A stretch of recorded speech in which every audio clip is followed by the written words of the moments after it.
Good morning. It might be morning over there, or it might be evening over there, or maybe if you're over there, if anyone's out there, is anybody out there? But anyway, it's the 9th of June, Friday 9th of June, and guess what, it's a bit cold here, but it's beautiful weather again, but it's a bit cold, and so all that sort of stuff. And what's that making Kiwi do? I don't know. But anyway, I'm having a little bit of fun with Kiwi because we went for a walk yesterday, and all the kids wanted to come up and pat him and everything like that, or her. But anyway, here's the cutting company I spoke to you about yesterday, and so their address is 341, I think it's 341 or something like that, Hills Road, or 351B Hills Road in Mariha, Christchurch. So they're a good place. They're actually on Facebook, like us on Facebook. So that's the cutting company, Christchurch. Okay. So that's, I've been going there for donkey's years. Okay, so that's the card I spoke of yesterday. Now the next thing is what is Kiwi up to today? I don't know. Is he going to cost me more money? Who knows? The other thing I want to say, another thing I want to say is how impressed I am with a place in the Cathedral Square, a food truck, and that's a Polish food truck. Now I bought a Polish pancake with just food to die for. It was just awesome. It was absolutely beautiful. So I've had about 10 of these Polish pancakes, because I sort of like, once I find a food that I like, I don't sort of digress and go off to another one. So anyway, that's my wee yarn for the day. But I'll probably still keep talking, you know me. But anyway, that Polish place, and I don't get any money for it. I don't get any sort of thing from them for saying that to them, nor for my haircut the other day. I didn't get anything off for my haircut to plug them a little bit. But I do like to say good things about people that impress me. So, but this Polish food truck in Cathedral Square, if you're in Christchurch, Cathedral Square, even if you're a local, try it out. And the pancake I buy is $12 in New Zealand, and it's just got some veggies, it's got some dip or whatever it is, and it's got this potato pancake, and it's absolutely beautiful. It just melts in my mouth like candy floss, but it stays in your mouth, and then it's just really, really nice. So I don't get anything for plugging them, and she's heard me talking to tourists and all that sort of thing. The lady owner, she's heard me talking to tourists about it, and I say, look, I'm not getting anything out of this, even though she appreciates me doing this. I'm not getting anything. I still pay the $12. Anyway, we're going to get on to the chess game now, and so we can find out what is this Kiwi up to this time.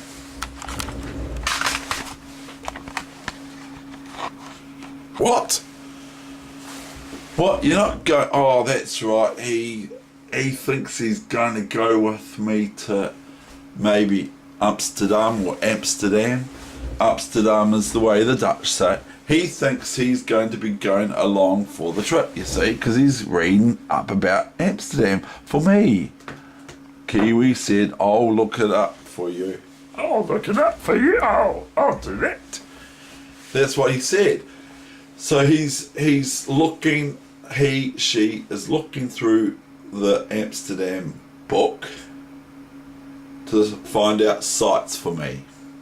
So he's not coaching himself chess off peak times, pardon me, to beat Heather. or try and beat Heather, because like I said, Heather's ratio has gone up from under 10% to 40%ish, and she's been getting draws too. So well done, that's helping her chess, this coaching here. Okay, so I wonder how much it costs to stick you in the animal container of the ship's hold, or the plane's hold. I might put you on the ship. That'll be cool. That'll be really cold there on the ship, especially in New Zealand. Anyway, that's Kiwi for today. I will see you next time, Kiwi, on the Muppet Show. There we go, we'll throw that over there. And now we be careful with Kiwi, because he's out there running every day. See that headband? Anyway, let's get on with the chess. See you next time on the Muppet Show there, Kiwi.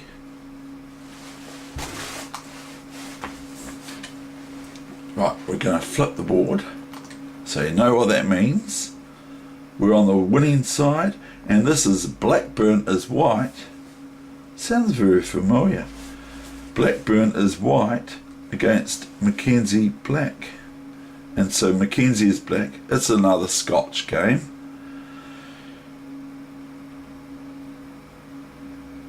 Yeah, I'm doing my maths again.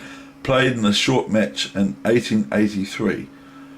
So that's 17 and 1734, 134 years ago.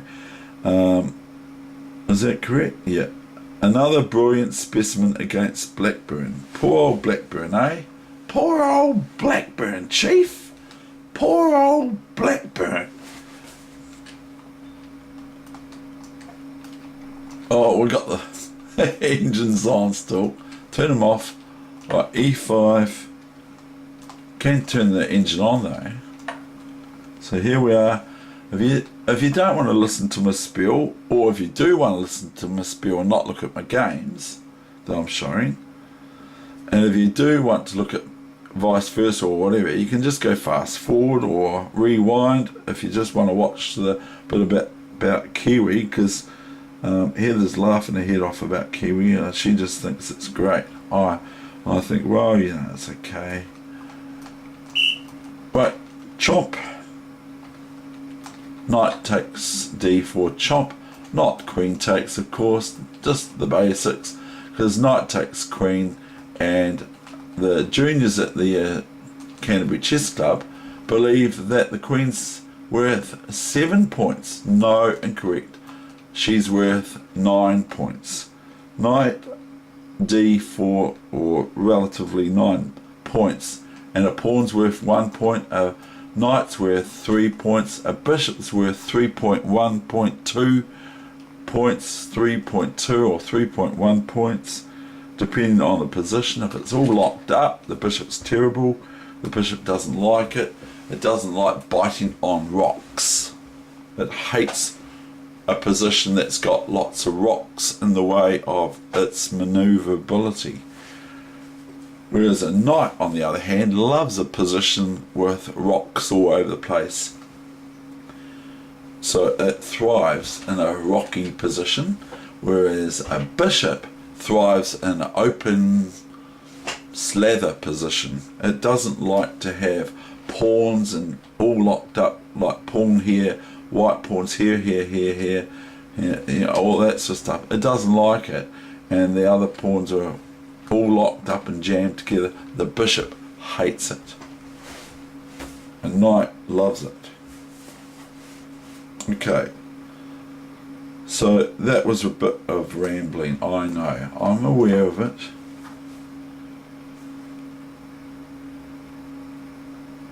Now, I'm thinking that, I think that if knight takes c6, I think this is possible. I'm trying to remember if it is.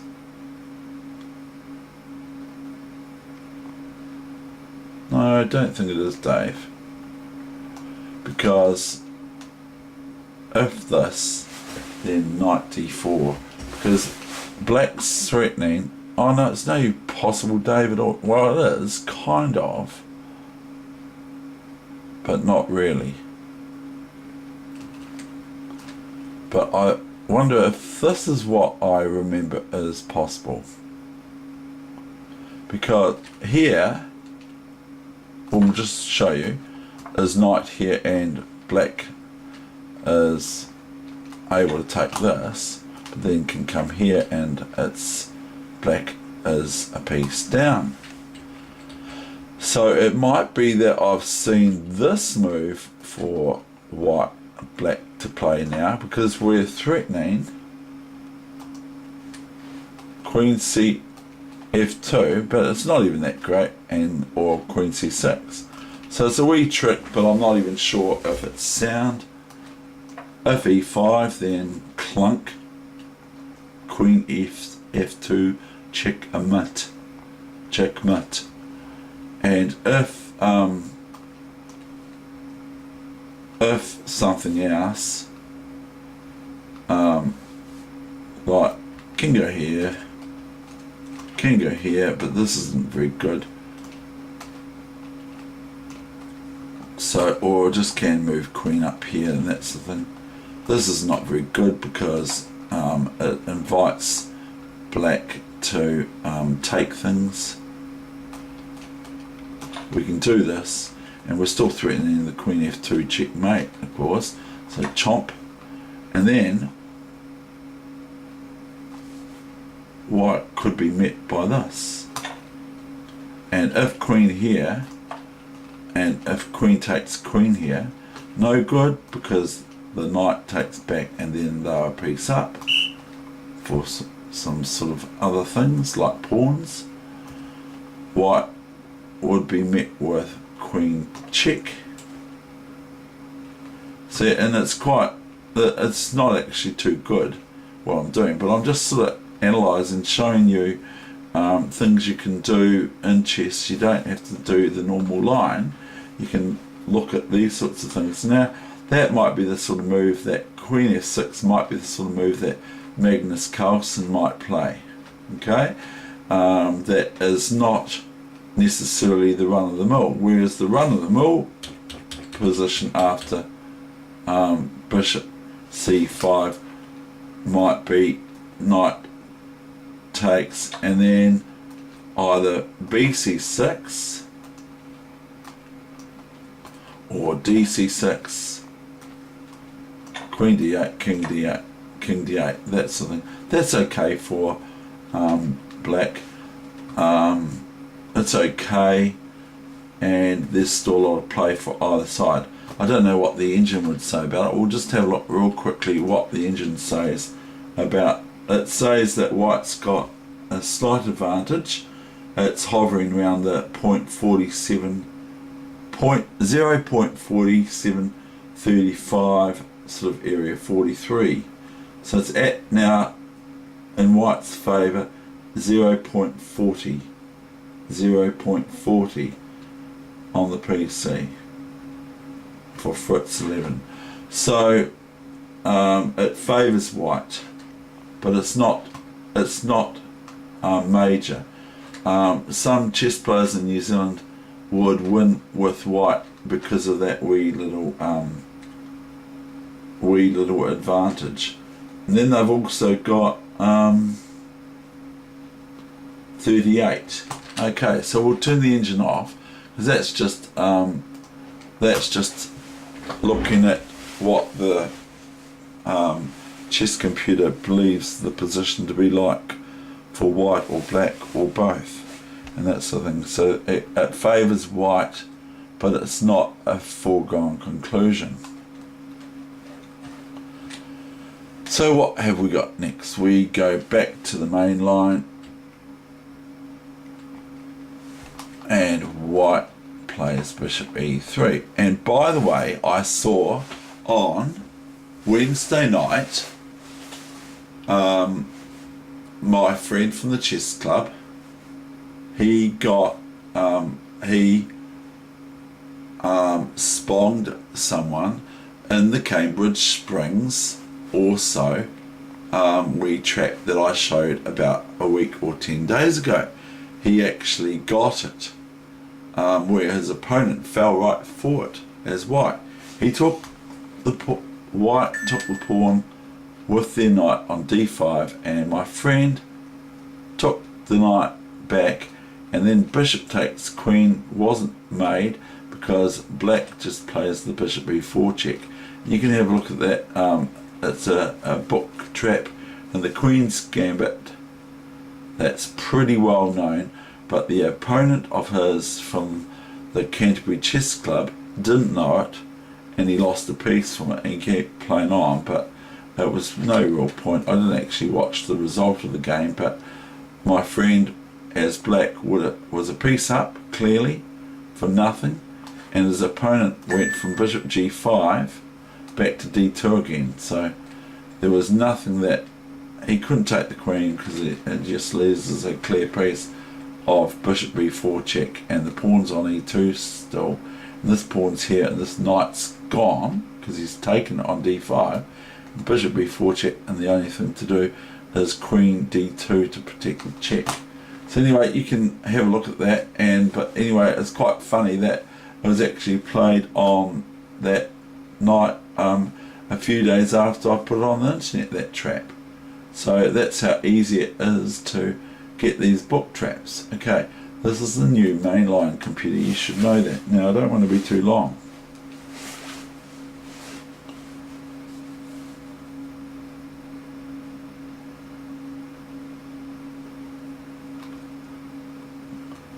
Now comes queen f6, you see. So it must be, at least back then, one of the main lines. Knight ge7.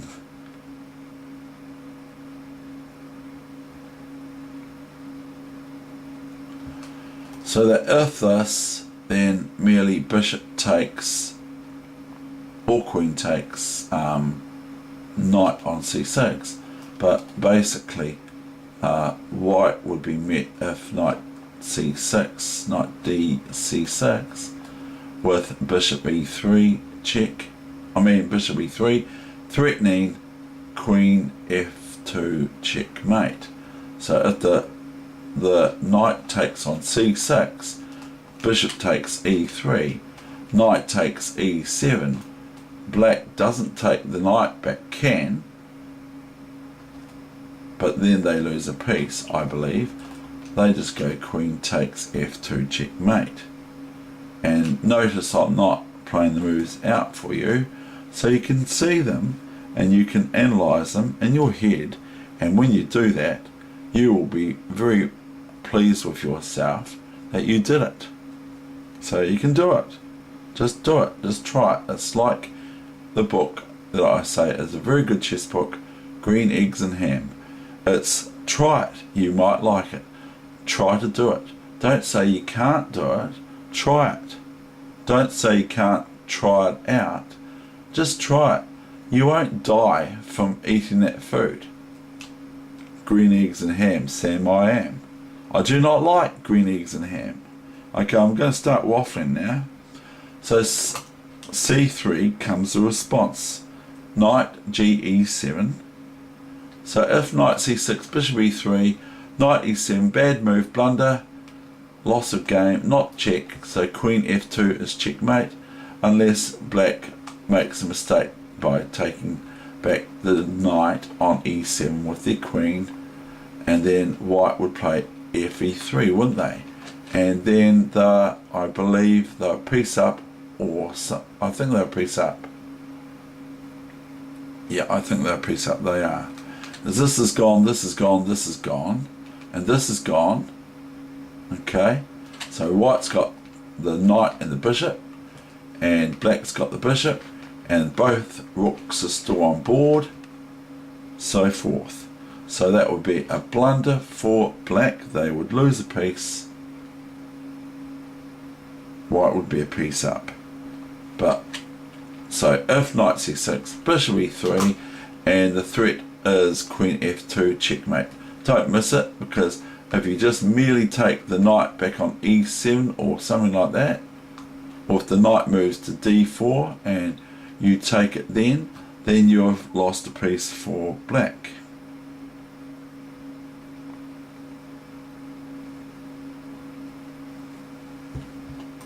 Knight c2, good move, I suppose. We are talking about Blackburn here. Now, doesn't Blackburn sound like a sort of like a rusticy name for a chess player? And I mean, I suppose my name's quite rusticy too. Weegenaar, Weegenaar. It's quite rusticy, isn't it? Maybe that's why I like rustic things. But Blackburn sounds like a pirate, doesn't he? Knight c2. So if bishop e3, then knight e3, and this knight is reasonably well established on e3 for investigations later on in the middle game, preferably. Because let's remember, my the player I know from the Otago Chess Club, who was the coach back then, who I consider as a friend, and I know that he's a Christian, but I'm not dropping names, I don't do that. And so let's just remember that we're in the opening still, and he would say that you're still in the opening, David, so do not start moving your pieces around too much. Not that he talked to me one-to-one, but one thing I remember this player saying to me, and he can hear me, but one thing I remember this player saying to me, which stuck like glue to me, is he said to me way back then, play what you know. Play what you know, what you know in chess. Do not play something that you don't understand or know about what the intricacies are of that position. Play what you know. So that's another thing that he taught me back then when I was just knee-high to a grasshopper. Knight c2, bishop b6 came the reply. Now if bishop takes bishop on b6, white would be met with most likely a b6, even though, because if cb6 here, if cb6, that would give black a weakness in their camp, namely this d7 pawn or d6 pawn or d5 pawn. It would give this weakness to this pawn, and these pawns are weak. And then there's 3 islands of pawns, not just 2, because at the moment there's 2 islands. Now if the bishop takes here and the a pawn takes back, then black still has only 2 pawn islands, and white has also 2 pawn islands. But if they take back on b6 with the c pawn, cb6, then there's a hole here ready for white's pieces to attack later on in the game, in the middle game, like I'm saying, for them to look at putting pieces in there, jamming them in, making them solidified. And if there was able to put a piece on d6 straight away after bishop b6, which isn't the move by the way, and cb6, if there was able to put a piece jam in there, that would make the life for the bishop on c8 very hard to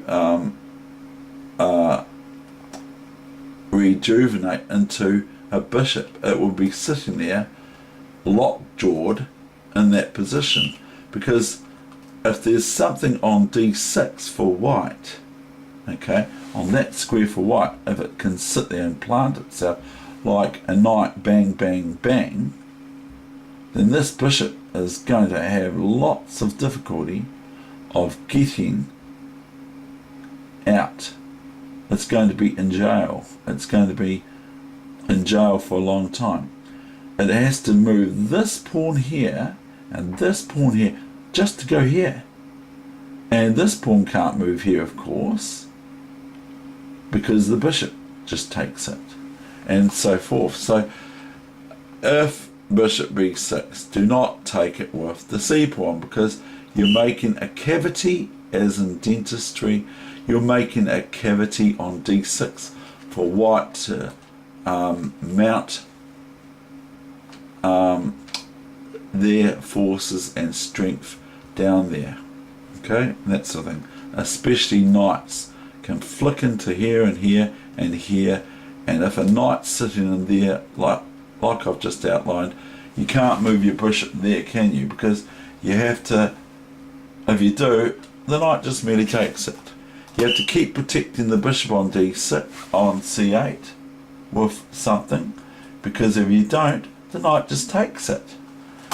And meanwhile, white would be having knights here and here, or whatever, and this knight can go here and come here if it wants to. And so you can look at the whole end game, the whole middle game, or even the end game at the start of the game here. You can have a look at the pawn position, and you can base your whole game on the very position of the pawns at hand. You can base your whole game on just the pawns. And that's another thing he would do in his chess lessons, in his coaching way back in the Otago Chess Club. So God bless you. Right, here we go. I'm going to get on with this now. That's a promise. Queen's knight to rook 3, or knight b a3.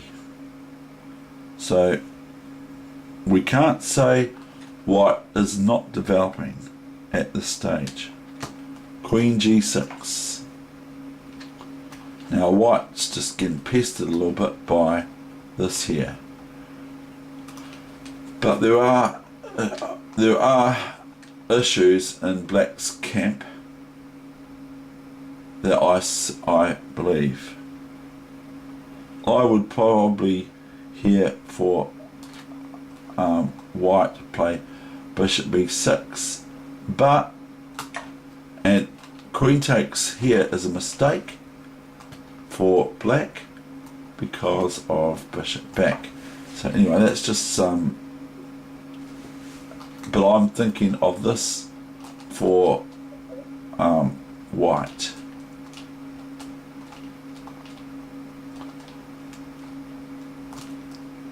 But you can have a look at that yourself. But queen g6, and white played f3. Knight, this is the main line, you should know that, computer. Knight d8, or knight to queen 1. Queen to queen 2. Queen d2. Knight e3. Now, knight e6 I mean. Now, because it says knight to king 3, you see, so I'm saying it like, no, it's not e3, no it's not e6. So anyway, they're sort of like misbehaving. They're not doing exactly what I want them to do. I want them to be continually developing instead of moving these pieces round twice and 3 times and that sort of thing. I want them to develop, but they're not. They're being a bit naughty. But at the end of the day, they are very, very, very good chess players. They're better than I am. A, b6, bishop c4. Yay, you've developed that. Good, thank you. Good, you're not developing here by casting, but you're getting closer to developing your bishop, and then look, the bishop can come out here and all that. That's quite cool, eh? But you're starting to develop. Now this rook, by the way, How the heck did that happen? Oh. Yeah, so this rook now is on the half open file again. Now, I've explained it about 400 million times that this is a half open file for black. It's not a half open file for white, because white can't move down here because there's a pawn in the way. So anytime there's a pawn in the way of white's rook on A1, anytime there's a pawn on the A file of white on the A file, the rook hasn't got a half open file as opposed to black has. Black can move up here, can even go and take stupidly the pawn on A2, but I would not suggest that because you lose 4 points for doing that, and you lose a big heavy armory of yours, which is to be fair enough, is your rook, or the opponent would lose their rook. It would be silly for white to have their opponent play this against them, because they're going to lose not only 4 points, they're not even going to get a piece, they're just going to get a pawn for it. Okay, but their opponent's going to have a rook which is going to be able to do some pretty dangerous stuff to black's position. This rook here, this extra rook, even though they've lost a pawn for it, it's just ludicrous to take that pawn. But black can take that pawn if they want. If it's first off the board, yeah, take that pawn, because then you're going to get rid of your rook, aren't you? If it's 3 moves in a row each player, then it's good too. 1, 2, check, and then the king has to move 3.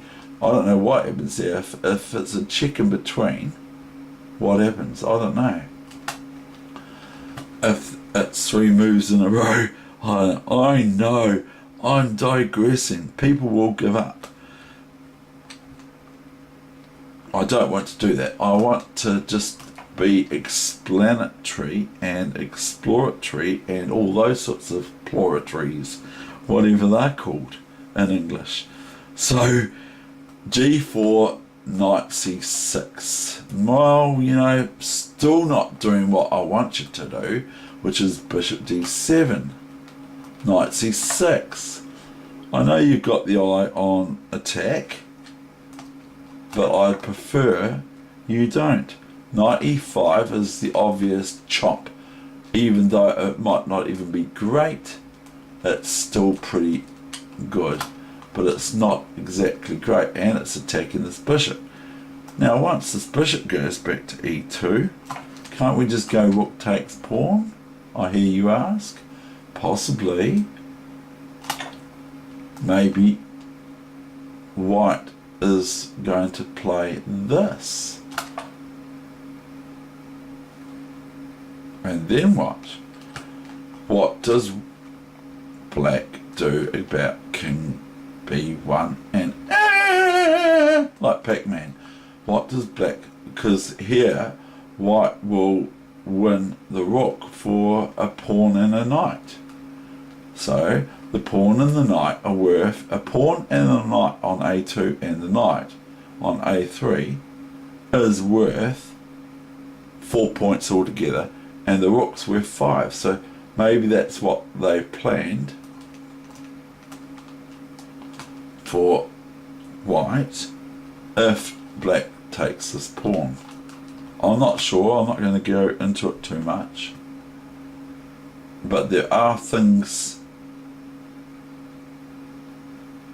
for black that I can see, but they're not even great. So anyway, bishop E2, knight C5. Now still kind of misbehaving, but like I say, these guys are Blackburn and Mackenzie, and who knows, it might just be a friendly game of chess. Now, pardon me, Now, black is kind of pseudo-threatening this move here. And then knight b3. Check. Winning the queen.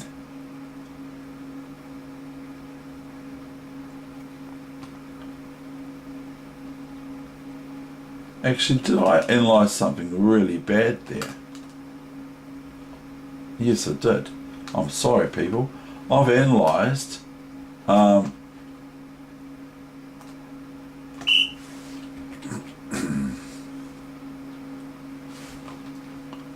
bishop e2 here, rook here, new variation, and then I analyse this. Well, David, this is just simply that. So I don't know what happens if, at this stage, I don't know what happens if white is met with rook a2. I'm sorry, I don't know. So I've just seen that if knight a3, then rook a1, and it's pretty reasonable for black. In fact, black looks quite good, so I might be just missing something really simple here, I admit. So castles, knight e5, bishop e2, knight c5, bishop c5, and I thought so, bc5. Otherwise, if this way, we've got two sets of pawns, okay, that don't look very good. There's two sets of doubled, not passed pawns, Dave. Two sets of doubled pawns. The B pawns are doubled and the C pawns are doubled for black. So that wouldn't be very nice. So the way to keep it sort of relatively okay is this. Now, this setup here is starting to, there are things that black can do with these pawns, because they can present themselves to the king's side, which is the queen side in this case. They can present themselves to the king's side of white, where the king is, although it is the queen side, and cause it difficulty. And the other thing is that this rook's still bearing down on this A pawn, which I cannot see. I might be not being able to see a blunder or something, but this pawn is still bearing down on this rook pawn, and this can come here maybe, and this bishop can come out here or can come here, and then b5, c4 possible, or something like that, or bishop here to nibble this pawn to make it move and weaken the A pawn, and then once it comes back here, if the A pawn moves to defend itself with the B pawn to A4, then black has this, and if the white pawn on C3, see what I'm doing is I'm trying to show you how to think ahead a little bit in chess, and it doesn't matter how great you are, whether you're whether you're the best chess player in the world or whatever, it doesn't matter how great you are. These are just sort of thematic sort of ideas that take a while to explain, because they do take me time to talk to you and tell you about them, but they are helpful to even my game. They make me consider, because I'm pretty weak with what this this great chess master from Otago, now somewhere else, who coached me and other people in the Otago Chess Club about planning. Now, I've always been a little bit funny about planning, because I've been going, well, I sort of like do scheming and all that sort of thing, but I'm meant to actually plan. And this player would say, you need to formulate a plan about move 12 or something like that. when you've got your pieces out and you're ready, then you have to start forming a plan. So I can talk ages and ages and ages about it because I'm a bit naughty. I don't actually really consider I have a plan in chess, which is very, very naughty of me to say that, but it's true. And so this is helping my play, going back to the basics or so, or remembering that fundamental important thing in chess, that if you've got a plan, even if it's not a great plan, it's better than no plan at all.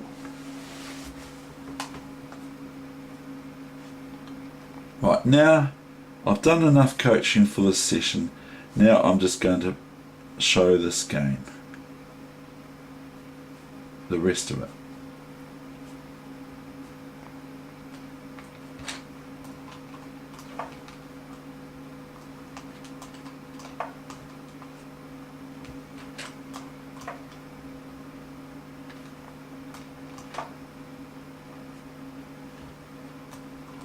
So it's a bad move.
Boy, is it cold in Christchurch.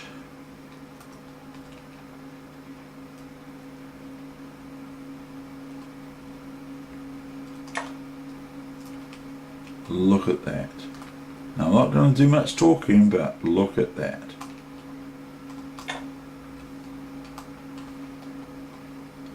Now please note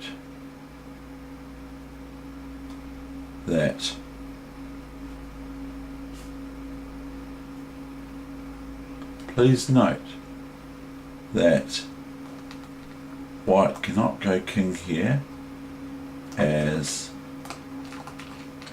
this. Checkmate. So, and white cannot really seriously place this bishop to interpose the check either, because it's just new variation computer, you should know that. It's just this check, and again if king here, then rook a1 checkmate. So the only move for white, can't do anything else except for this move. So we're going to go back because that's not the main line. White plays this move here. This is the main line computer, you should know that. Now comes the finale. Can you see it? And then we're finishing this session, because otherwise it does look too long. I know it's my nature to talk and all that sort of thing, but I want people to look at my lessons, not to think, well, have a knee-jerk reaction to say, well, that's someone who's talking way far too long for me. But if you're playing a match game, you still have to play so many minutes in that match game. And if you play too quickly, you lose usually, because if you're too quick with your moves in chess when you're playing a match game, not a lightning game, then you tend to drop the ball or something like that. I'm not saying you do, but you tend to do that. The law of averages would say that that will happen, because my weakness in chess is impetuism. As I see someone and go, wow, that's cool, that's really thingy, blah blah blah, and without considering all the consequences. So that was spoken about a long time ago, and I didn't actually like it when it was said that, but it was true. That's what someone who's died now said about my chess when I was about 14, and it was in the Otago Daily Times, my game. And they said, well, David Weegenaar, I just won the Intermediate Cup or something for Otago. And this player said back then, not the same one I've just been speaking about, this player said back then, with a little less impetuism, which I didn't even know what the word meant, frankly, to be honest, his game should improve. So he's quite reasonable, but he's impetuous. And I was like, what? What's impetuous mean? So I looked it up, or whatever, someone told me, or whatever the case may be, a little bit less quick. So anyway, here we've got this position. This is the finale. And so what did Black play against Black burn? And Black burnt after this move in the Scotch game. So we're having another Scotch. What did Black find? Now Bishop C2, yeah, that's probably quite good, but it's not the move. Knight check is possible, because the Queen can't take the Knight, because it's check with the Bishop. Knight here would be possible too, but it's no good because if pawn takes Knight, and then it's okay for white. So what did Black play? Now also, if it was white's move, let's say we do a bogus move, okay, we won't even do that move, we'll just go here instead. Say we do a bogus move, white can't even play this move because of Bishop E4, okay, but they can play Queen F5, but white can't play this move because of Bishop E4 check to the Queen.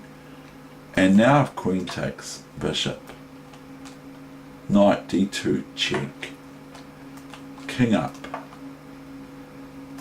Knight E4, and then all of a sudden Black's in a leading position here. But that's not what white played. Here, after Queen C2, what's happening there, computer? Not to do that. After Queen C2, Black discovered something. So this is the wee problem. I could just about just say, well, I'm not going to show you till tomorrow, or you can go have a look at this. This is your homework, blah blah blah. Well, I'm not going to. I'm going to do the move.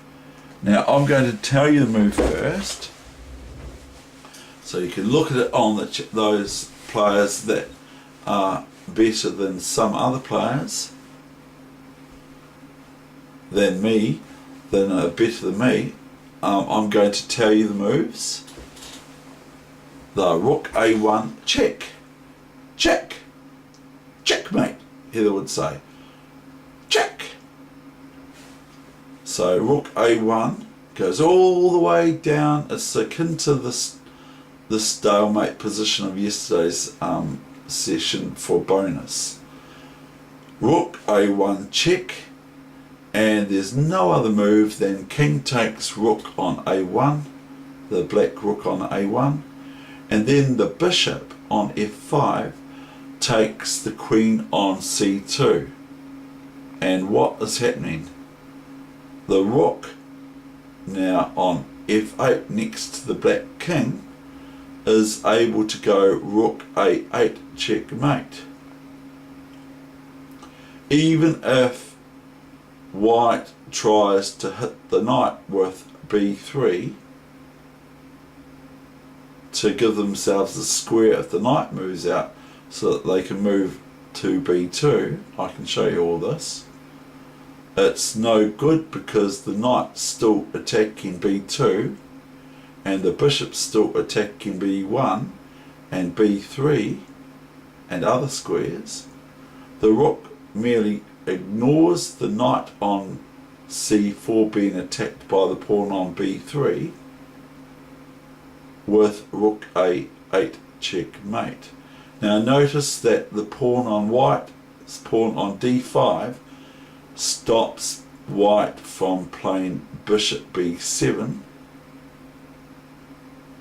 Okay, stops the white bishop from playing bishop b7 here after rook a1, king a1, bishop c2. Bishop b7 is not possible to prevent rook a8 because it would be check, because it would be bishop takes rook on a8. That's some fairy chess for you. So that would be no good.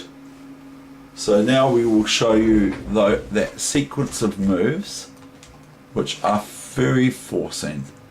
You mainline, you should recognize this position.